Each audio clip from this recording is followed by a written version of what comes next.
ప్రియమైనటువంటి సహోదరులందరికీ నా హృదయపూర్వకమైనటువంటి వందనాలు చెల్లిస్తున్నాను. ఈ సమయంలో మీరంతా క్షేమంగా ఉన్నారు కదా? బైబిల్ గ్రంథములో కీర్తన గ్రంథము 82వ అధ్యాయము 3వ వచనము నుంచి మనము చదువుకుందాం. పేదలకును తల్లిదండ్రులు లేని వారికి న్యాయము తీర్చుడి, శ్రమగల వారిని దీనులకును న్యాయము తీర్చుడి, దరిద్రులను నిరుపేదలను విడిపించుడి, భక్తిహీనుల చేతిలో నుండి వారిని తప్పించుడి అని వ్రాయబడి ఉంది.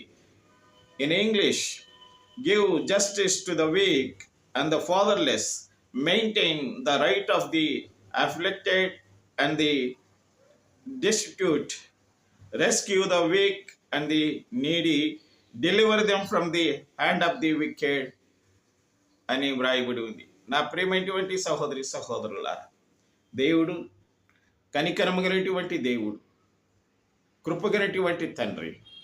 కనికరముతో నిన్ను పోషిస్తున్నాడు గనుక, ఆయన కృపతో నిన్ను బ్రతికించి ఆదరిస్తున్నాడు గనుక, నీవు నీ కుటుంబానికి, నీ గ్రామానికి, నీ దేశ ప్రజలకు నీవు కూడా ఆయన మాటలకు విధేయులై, ఆయన యొక్క మాటలలో అర్థవంతమైనటువంటి శక్తిని నీవు అవగాహన చేసుకొని, పేదలు, తల్లిదండ్రులు లేని వారు, శ్రమతో బాధలు అనుభవించేటువంటి వారు, దీనులు, దరిద్రులు, నీ చుట్టుపక్కల ఉన్న వారందరితో నీవు సహజీవనం చేసి వారికి సహాయకుడిగా ఉంటేనే దేవుడు నిన్ను ఆశీర్వదిస్తాడు.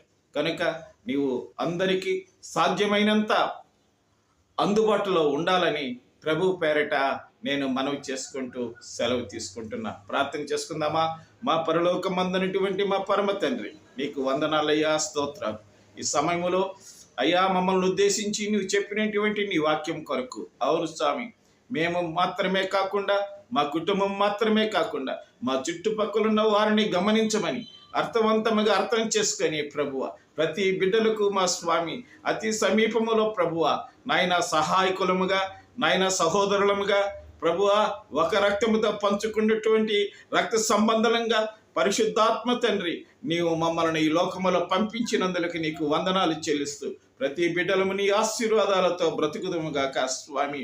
మా పైన ఉన్నటువంటి ప్రతి బలహీనతలన్నీ గద్దించి రాబోయేటువంటి దినాలలో మేము, మా కుటుంబము, మా గ్రామము, మా దేశము, మా ప్రపంచములో మా ప్రజలందరూ సంతోషముగా ఉండాలని నీవు ఎదురు చూస్తున్నందుకు నీకు వందనాలు చెల్లిస్తూ యేసుక్రీస్తు నామం పేట ప్రార్థించి వేడుకుంటున్నాము తండ్రి. ఆమేన్.